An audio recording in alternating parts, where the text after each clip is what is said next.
Let me ask you something. If I were to lock you in a room and only allow you to see certain types of books, hear certain kinds of music, and interact with certain kinds of people for several years, would that change who you are? Of course it would, right? Your tastes would change, your worldview would shift, and your sense of what's normal would be completely different.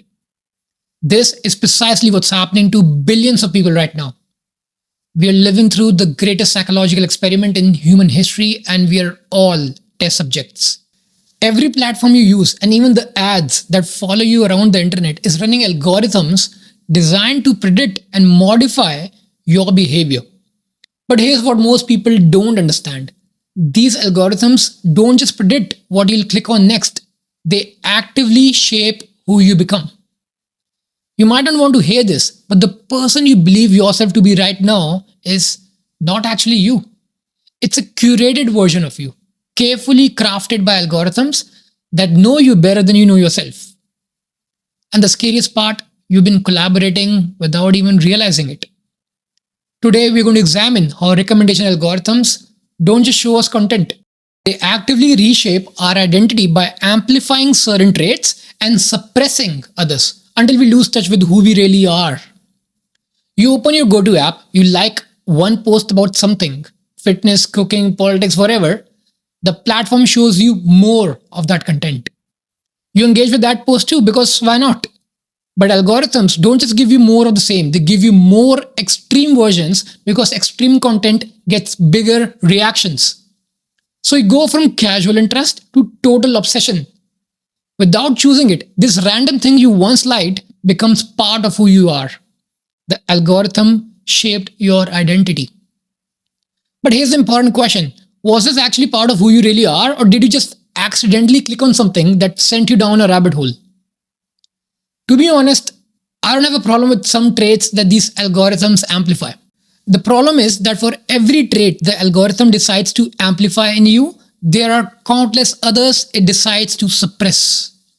So let's say you had a brief moment of curiosity about philosophy, but you didn't engage with it on social media as strongly as you did with other posts.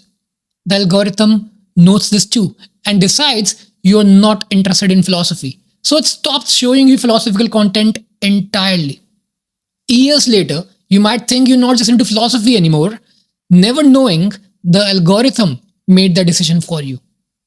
This is not the real you. This is what I call the algorithmic you.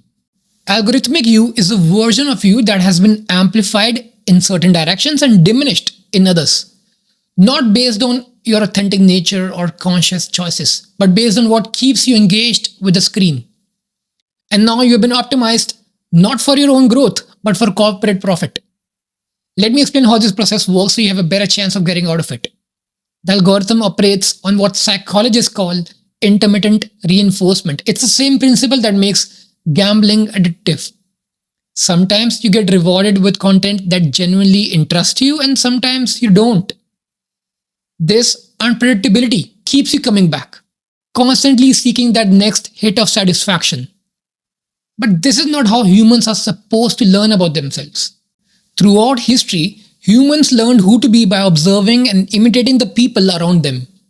But now, instead of learning from your immediate community, people who knew you, cared about you, and had a vested interest in your genuine development, you're learning from an algorithmic feed designed by strangers whose only interest is keeping you engaged.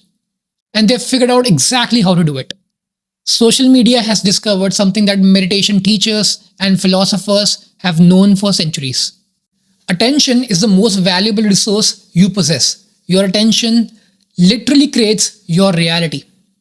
Where you place your attention determines what you think about, and what you think about determines how you feel, and how you feel determines what you do, and what you do determines who you become. By controlling your attention, these algorithms are controlling who you become. So what does this actually look like in your life?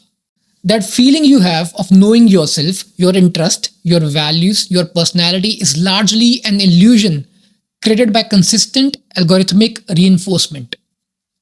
You don't actually know who you are underneath all that digital conditioning. I mean, how could you anyway? It's been years since you've had a real, unfiltered conversation with your own mind.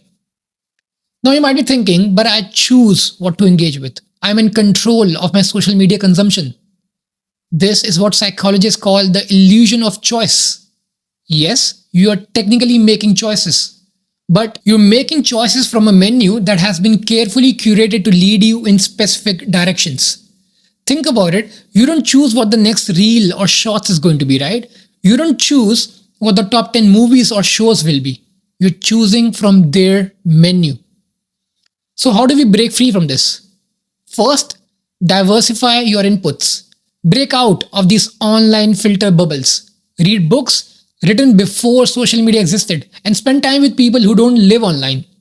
Engage with ideas that challenge you.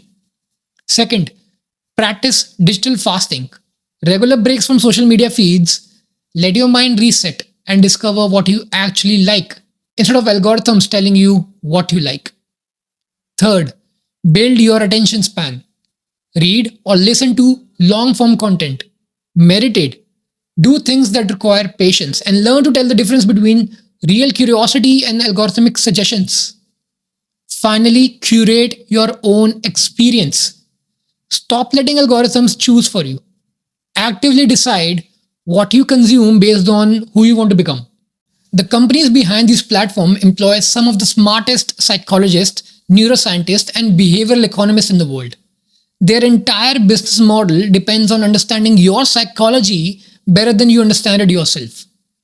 This engineered version of yourself, created by algorithms, is optimized for engagement and predictability, not for your growth, not for fulfillment, and not for authentic self expression. This engineered version of yourself, created by the algorithms, is a customer. The algorithmic you is not the real you, it's a fake version created by systems designed to profit from your attention. But the real you, the person you would be if you were making conscious, deliberate choices about your own development, that person is still there, waiting to be rediscovered. The question is, are you willing to do the work to find them? Because the truth is, you are far more interesting, complex, and capable than any algorithm could ever predict. But you'll never discover that as long as you keep outsourcing your self knowledge to machines that profit from your predictability. So, what do you think about this topic? Let me know in the comments below, and please like this video and share it with someone who you think might benefit from its message. Thank you for listening.